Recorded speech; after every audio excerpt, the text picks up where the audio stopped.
All right, we are recording again. My name's Luke Angstadt. This is the Business of Esoteric Knowledge and Wisdom channel.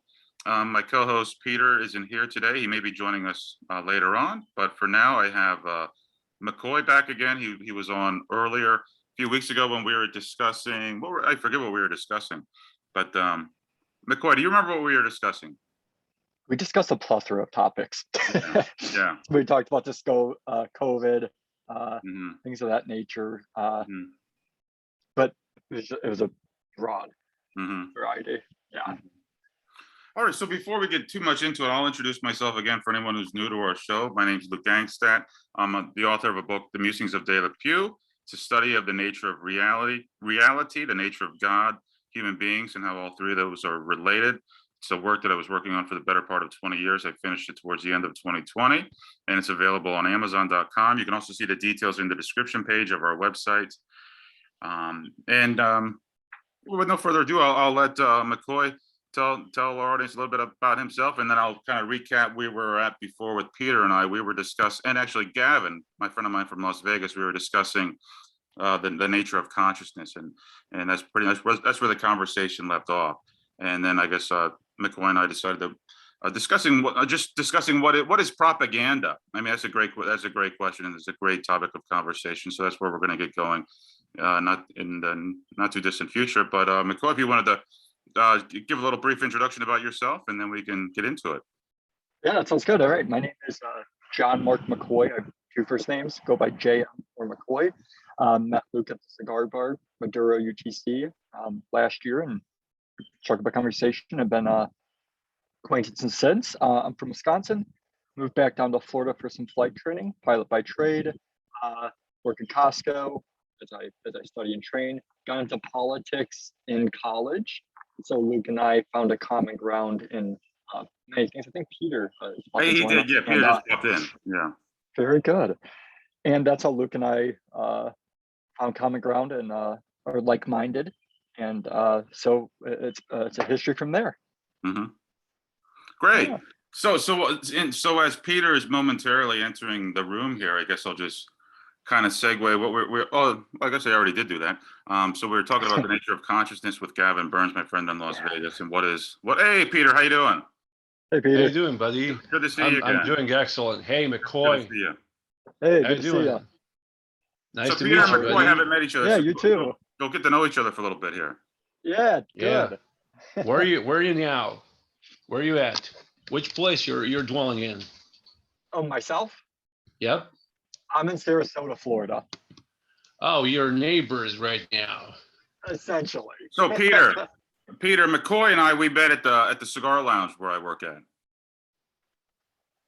Oh, can you just repeat the last statement, please? Because I'm not sure if I'm having a very loud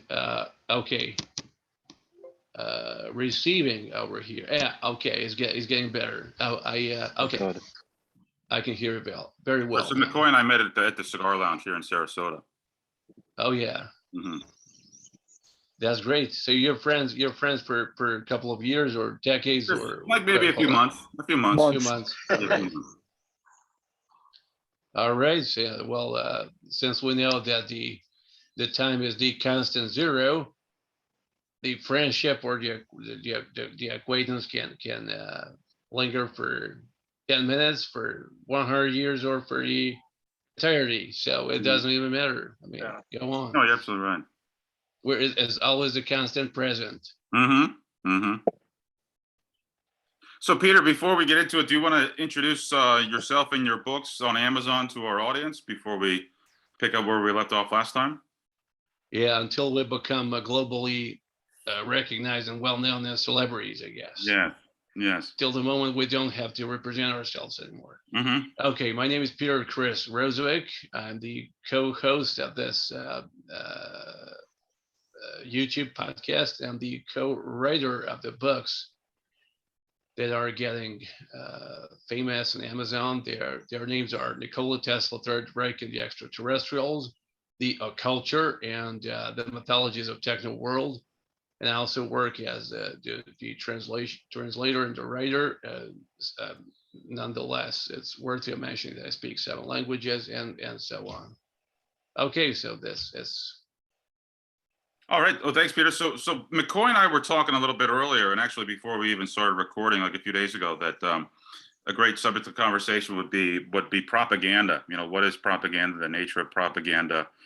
You know, and the fact that we rarely hear it mentioned except in when people are demonizing Russia. Other than that, I mean, it's just, I mean, today the only place where propaganda exists is in Russia. But when you really break down what is propaganda, I mean, it's the manipulation of information to manipulate human behavior in one way or the other. And that's pretty much it. And I mean, obviously, you know, religion and government and the media, they fall under that broad umbrella. But I think this is a great place to start, because we are just inundated, we are bombarded and inundated by propaganda 24/7 through the media. And it really begs the question that what are we exposed to in the media that isn't propaganda? But I mean, I know I'm kind of on a lot of points there, but McKoy or Peter, whoever wants to go first, have at it. Peter, you can go first. yeah. Well, can I go first? Absolutely. Yeah. Well, thank you. I mean, you mean to make a distinction between the real, genuine news, right?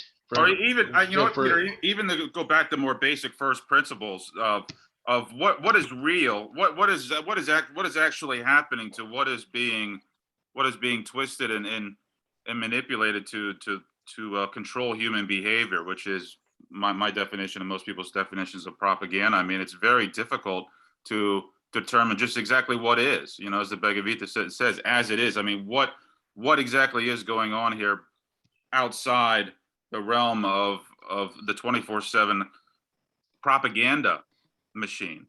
I think it's very difficult, Peter. At least for me. I mean, it's with great it's not easy to determine exactly what's happening beyond the fact that the universe is having an experience. What in the news, what globally, what locally is happening that falls outside of the realm of propaganda?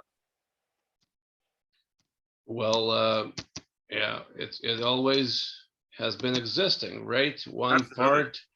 One part was desperately trying to cope with the other one and to destroy the reliability and the credibility of the another one. So what happens in the meanwhile is that the effects and the actions of the first one that is trying to destroy the inimical part is considered propaganda. Mhm. And there's always, of course, certain amount of the healthy propaganda when a person or a subject does something in order to make things better for his own party, right? Mhm. But I guess it's I guess that we're not having the exclusive right of living in an era where the propaganda is solely happening. I think it's always been present over there. Oh, I do. I think it's as old as time, propaganda. Oh yeah. Yeah. Not that they would think, but we're certain, we're fully aware of it. I mean, the propaganda in the Roman Empire was slightly different than the propaganda of today's. I'm saying slightly because we're now having the widespread vast majority of media that we use on daily basis and that we make advantage of, or that we can bias to, or that can we be destroyed by even, you know. Mhm. So if your question, Luke, was in particular what's going on in the eastern part of the continent that I'm momentarily on, it was that a question? I mean, or globally? I guess, yeah, but mine was, I guess it's more like a broader question. Yeah, it wasn't. It was just a broader question about the history and the nature and the definition of propaganda, and how Well, can we understand anything that exists outside of the propaganda, because we are bombarded by even conflicting propagandas to confuse people and to invoke, you know, analysis paralysis, because we're just bombarded with so much information, and so much of it is conflicting information that people are just overwhelmed by it all, and they throw their hands up in the air and say, fuck it, there's nothing else I can do, I'm just going to go along with the momentum of the zeitgeist, and we get what we have here in the we get the world that we have because of that. Oh yeah, well, let's first of all take a brief look at what does the linguistics, that's my area, say about the definition of the propaganda. The Latin original, it's the Latin word propagare. Well, okay, let's say what the Google translator says. An information, especially of a biased or misleading nature, used to promote or publicize a particular political cause or point of view, period. So also propagare can be meaning going through, or speaking pro, or in advantage of something, or standing by something, or getting through by something. So yeah, okay, there is a book that we both love and appreciate and share love for, and I'm sure that McKoy also can be standing by that, and that is it's George Orwell's 1984. Yeah. And what the majority of people can be misled by and can misunderstand, and what can be mistaken by the majority of people as that in the 1984, it's not exclusively about cameras and telescreens and controlling people and imposing the will of the vast minority against the will of the vast majority of the people submissed to ferociousness and cruelty and irony, but instead it's a word that is compounded by two words, and it's sneaking inside the tissue of the text, and that word is the double thought. So that's the point of what George Orwell, meaning Eric Arthur Blair, wanted to say, because he was witnessing the police officers' cruelty and while working as a police photographer in Burma, nowadays Myanmar, and he was born in India. Nevertheless, it was a British colony, as well as we know. So it was born in Bengali part of it. So the point is that we never actually really know whether the things are plus or minus, where the things are positive or negative. The nature, maybe this is kind of a conformist style of approach, but the nature, as we've concluded in our previous shows, nature of the reality is double-sided nature, which somehow unifies, and it will be called a Abraxas. So within that Abraxas, even at the tiny blue dot in the space called the Terra planet, or the Earth, the things can go on double sides, black and white, good and evil. I'm right, you're right. That doesn't mean that I'm right, that you're wrong, and vice versa. It means that both sides are somehow right. And the quantum physics is making regular proofs that the things are going on that way. So I don't know what to say.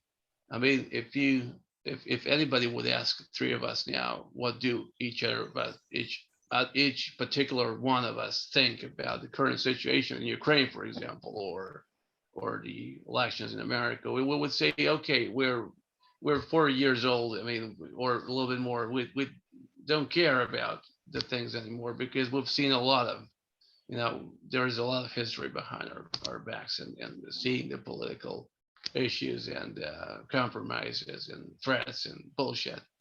But I guess that's called, let's put it a little bit more philosophical. That's called the anti-Aristotelian logics that has been propagated Mhm. by Sir Alfred or Fred Korzybski, who had written a book, a famous book that I stand for, and the book is called Science and Reason. And that book is the vivid explanation of what the anti-Aristotelian logic should be meaning, because it includes the the and principle instead of or, Mhm. like it's been propagated by Søren Kierkegaard, the Danish philosopher. So that means the and principle, the inclusive instead of the conjunctive instead of disjunctive principle, can be meaning that both sides are somehow included in the story, and that both sides are somehow equal and that are having right. So I think that personally, I'm not standing on anybody's side. I've just told you that I'm observing already long ago Mhm. the happenings and events, whether they are very tiny and unnoticeable, or whether they are happening on a large scale on a still very small dot called the planet Earth. I'm watching the things from up above. I don't want this to sound too much proud spiritually, because I'm not. I'm decent. I'm standing on this planet. I'm on the 5th floor right now. So I'm not on the planet's surface, but I'm on the 5th floor momentarily. But I'm watching mentally from a perspective of an alien who's in a UFO rambling around. So I don't have to choose a side. So I'm getting the information from the Russian service, and that doesn't mean them standing, you know, very stick to the Russian side always. But hey, sometimes the information are right, sometimes the infos are false. But each side, each group of people, sociologically speaking, biologically speaking, nevertheless, each one of us has its own ego and his own biological potential and necessities. So you have to feed up those things, and therefore we organize kind of into the groups, meaning family, state, county, headquarters, whatever else, a military service. So we kind of make an aggression against. But I am a person who's representing a totally new era, which is upcoming right now. I mean, it's not beginning right now, but it has a track. It's the Teslian new era, where the necessity of making a warfare is already overcome. It's already passed away, because we don't need to make war anymore. Because first of all, it's very expensive to make the war machines, the gadgets for, and to send the tanks to the Afghanistan or Iran or Iraq or anywhere else, or to Ukraine, and to invest the money into the military budget and to create those nuclear missiles, which stand there as the museum artifacts, as an installation that doesn't serve nothing, just in order to do what? To conquer Siberia. Because let's make it clear that the final threat and the final goal and the final aim has been defined by Zbigniew Brzezinski, the former advisor for President Jimmy Carter over the 80s, is to invade and conquer Siberia. As my Polish Khazar, I know the situation. He wrote a book which is called The Grand Chessboard, and you guys know that book very well. So it's the widening and spreading and amplifying the idea of Monroe's doctrine, but it's made way much wider and larger and much more practical, because he said Russia is a too large country. Hey, come on, is that normal to say? Okay, we know that those areas have been conquered by Russians and it was lingering for 270 years, you know, and then Alaska and so on. But you can't put it that way. Instead, if you're a plunderer or a robber of the other people's territory, so he said we have to make Russia smaller and to diminish its territory and width. So it has to get to the situation when like it's been in the time of Peter the Great. So and this, as well was stated already, the current situation in Ukraine, the breaking the boundaries and the borders between Russia and Ukraine is an attempt to reestablish the state of Khazars, which also has its own politics and policy, because Khazars are a tribe which does have its own right to survive and to thrive and to prosper. Even if it means to make advantage or to upon the other ones, or to even to destroy the other ones. So we always come to the point that I'm standing for. This is a large terrarium where you have different species of dinosaurs or reptiles, and they kind of work against each other. 2 days ago, I was watching a video with my wife, and those were the bio experiments, but presented in a funny way. So there was a bullfrog and there was a crocodile inside. They were put inside the same terrarium, and some cockroaches, and different kind of animal species. So, and the bullfrog finally ended up as a victor. It won against the other ones. It ate up everybody, including the small crocodile, because it was twice as larger than it. And my wife, being a very sensitive woman and a beautiful creature, which she really is, I mean, not only physically, but emotionally too, she asked me why they did not hang out with each other, why they didn't make a friendship between each other. And she's almost 40 years old. She's not naive. She's not a baby. She's not a child. But she nevertheless was so good to ask me why they didn't make a friendship or acquaintance, why they didn't get into knowing each other instead of destroying each other. And I said 2 reasons are present for there. That's my male's brain, hunger, and fear. So the unrecognizable potential enemy. So. And that's why I always say that it's a very artificial way of thinking. Each time when we try to separate the human being, meaning from the other species of the Animalia regnum or the empire kingdom, because it comes up that it's an animal species whatsoever, sometimes better, but in most cases worse than the other ones walking on all 4 legs. Because why am I saying that? Because the biology is showing me that. So I'm just making the conclusion, and I'm saying that I'm not naive, but there is around 50,000 of the active members of the new Teslian civilization that has been organized and founded by Nikola Tesla. And in that civilization, there simply ain't no need for making a warfare anymore. So McKoy, do you want to get on this? Energy usage. Yeah. When we Actually, utilize the free energy, do you have a question, McKoy? You have a question? Yeah, for Peter, actually. He mentioned earlier, before he got on the what's going on with the former Soviet Union, I keep calling it that, about France and their elections. So just showing us back to the propaganda, the history of it, the use of it. We all know every nation uses it, right?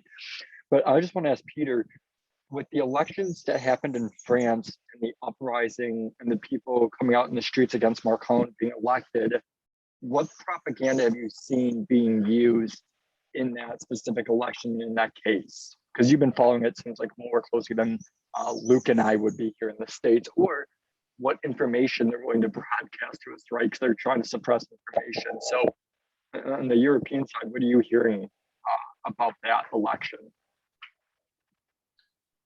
Well, a good friend of mine whose mother was a poetess and who has a very, very good incarnation, and she was connected with her mother, the mother of my female friend, who's 60 years old.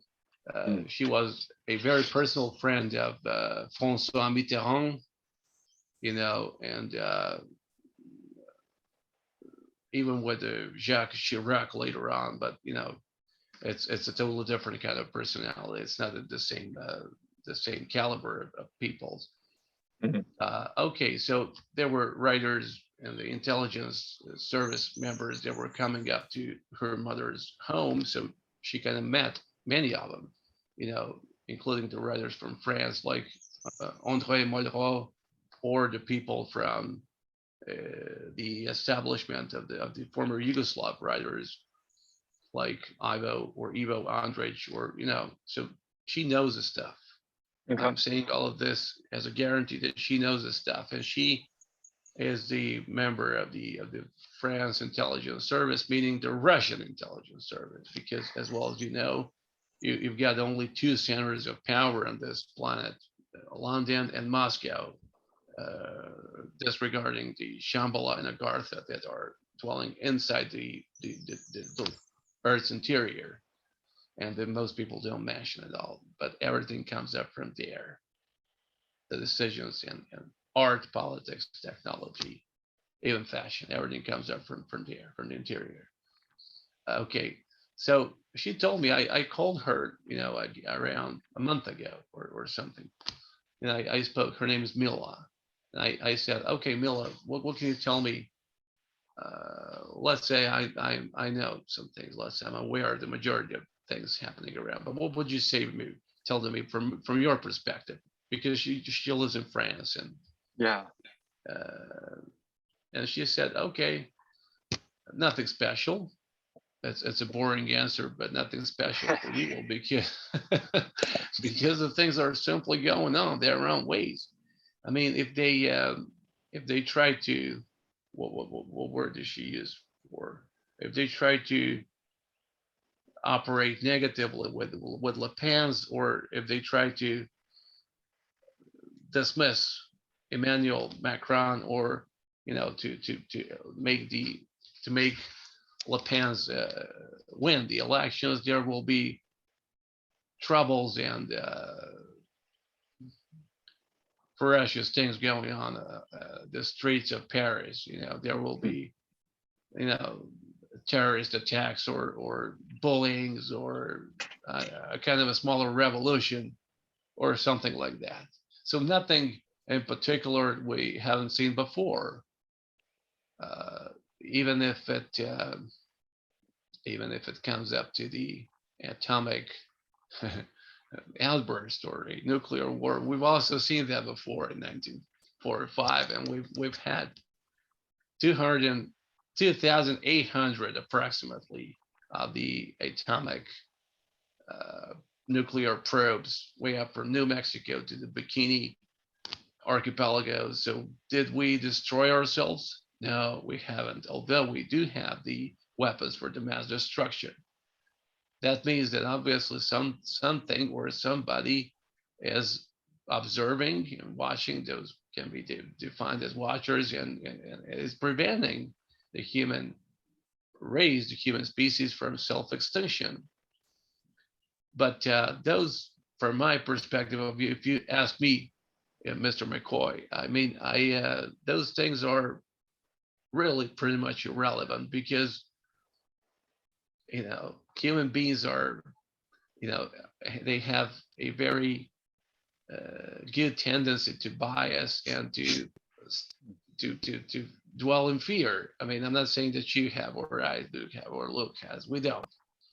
But the majority of people are constantly expecting something to happen, although nothing really happens. The only things that are happening are in science and technology.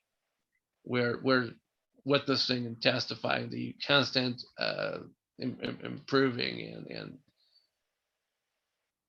advantages. So it's irrelevant not only to me but to every smart creature in person, that whether it will be Le Pen's or Marie Le Pen or Emmanuel Macron or any other person. It's bullshit. I mean, because as well as Luke and I have concluded previously in our shows, you were probably following the track of our podcast history.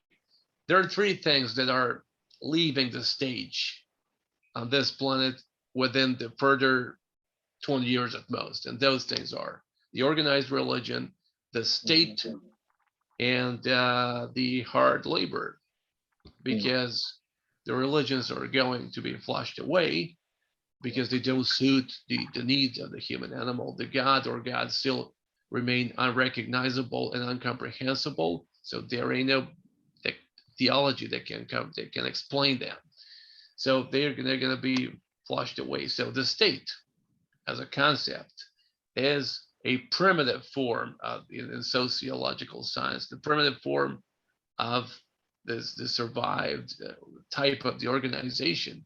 I don't need a state anymore. I don't need my truck or a car to stay on the mutual border for 6 hours or not even 6 minutes anymore, because we're living in a techno era where the information is free. And the biggest state of this planet is Facebook. It does have 4.5 billion inhabitants, more than India and China together.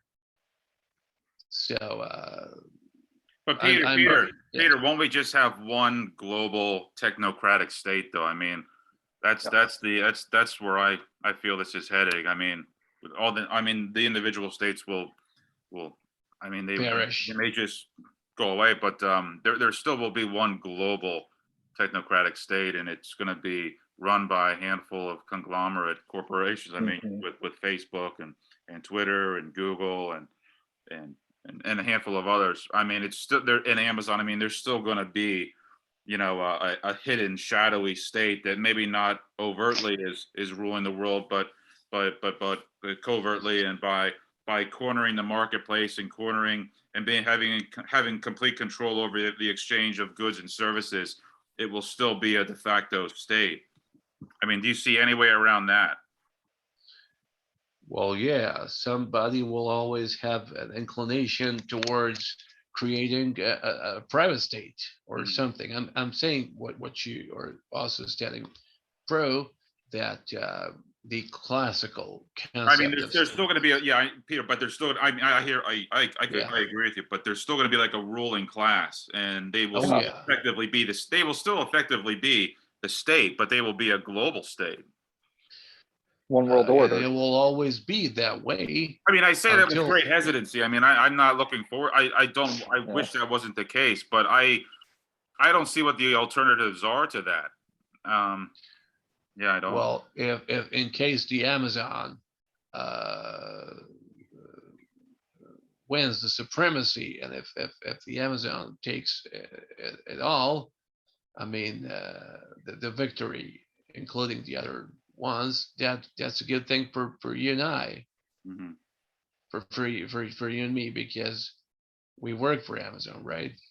And we make the money from Amazon. So that will be good. We'll be the members of the new state.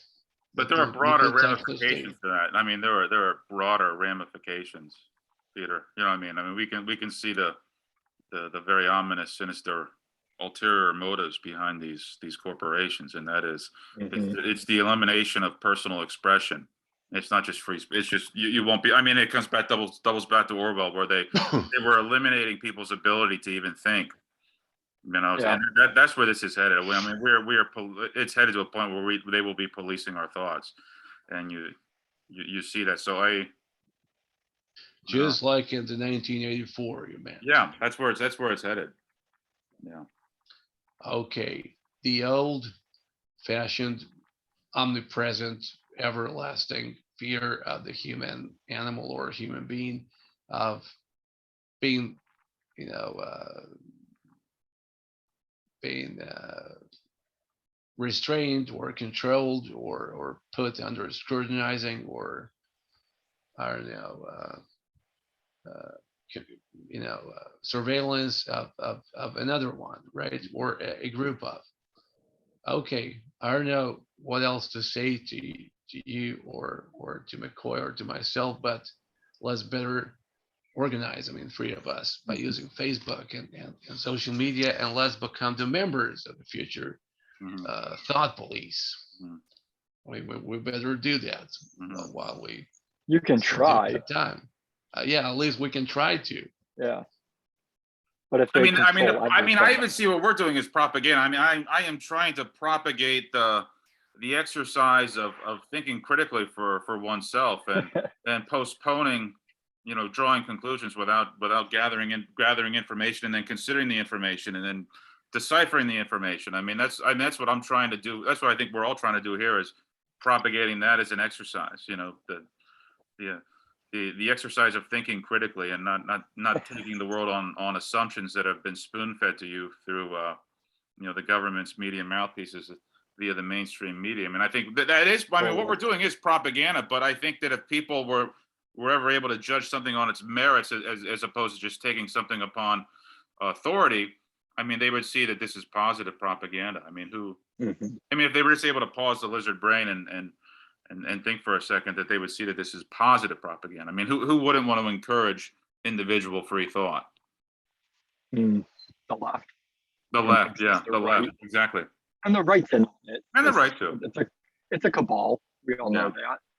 And that's why there's globalists and leftists around the world for that one world order, which is what we're talking about. It's inevitable. The way to delay it is having conversations, open-minded discussions where you critically think and analyze and draw your own conclusions from there. So, and I think we can't underestimate the power of that too. If we're able to build an audience and it's just putting things into motion. I mean, it's the butterfly effect. I mean, a small wave in the ocean can lead to a tsunami if we stick to it. Definitely.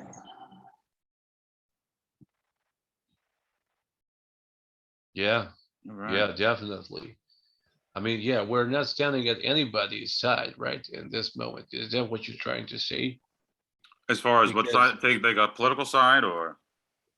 Yeah, I mean biological, because it always reduces to the biological and psychological functions, right? Even the spatial organization and the esoteric groups, they all dwell in the physical avatar, meaning their physical bodies, and they have their own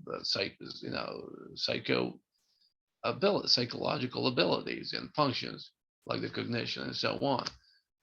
So we were equally speaking, if memory serves me correctly, about any kind of phenomena and happening like an equal measure, whether it was the potential conquering of Siberia in order to gain the energetic supplies, as well as we were speaking about the reestablishing of the state of Khazars on their originally historical environment and neighborhood, as well as we were speaking holding on to Russia's side. So, but I am convinced that this century is an era where the AI will definitely and once for all diminish and eradicate the need for conquering the other one's territories in order to gain the supplements and the energetic supplies. Because when we learn how to utilize the free energy, as has been done by Tesla, will not be in need anymore for conquering the other one's territories, because it's time, and maybe this is the moment to announce it. I mean, publicly, people are aware of it already, but they have to be re-aware that we're getting into making a global society over here. So the slightest tiny differences between the states are bound to vanish soon. As well as we've concluded, we maybe don't have to repeat ourselves that often, but these are the really,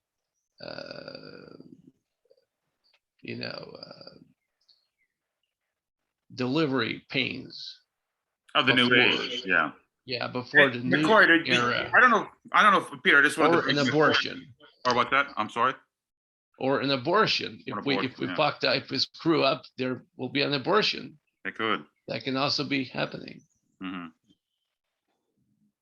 But I just wanted to bring. I mean, we're down to about a minute and 10 seconds here because we're kind of limited with the three-way on the Yeah. meetings right now. But McCoy, I just gonna. I mean, bringing you up to speed with where Peter and I were in our previous conversations, and that is that once we remove the necessity for the struggle for basic the sustenance of basic life. I mean, once we remove that necessity for the survival of the majority of our species, that we will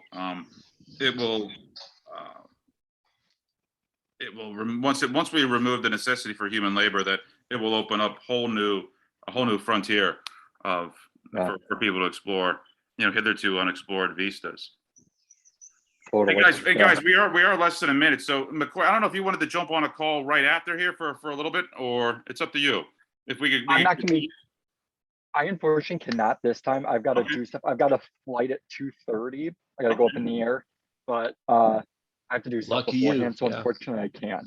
Okay, well, Thank I'd like to bring it on again sometime again, and then pick up this conversation. Yeah, I'd like to too. Peter, it's nice to meet you. I appreciate your information. That was great. Not great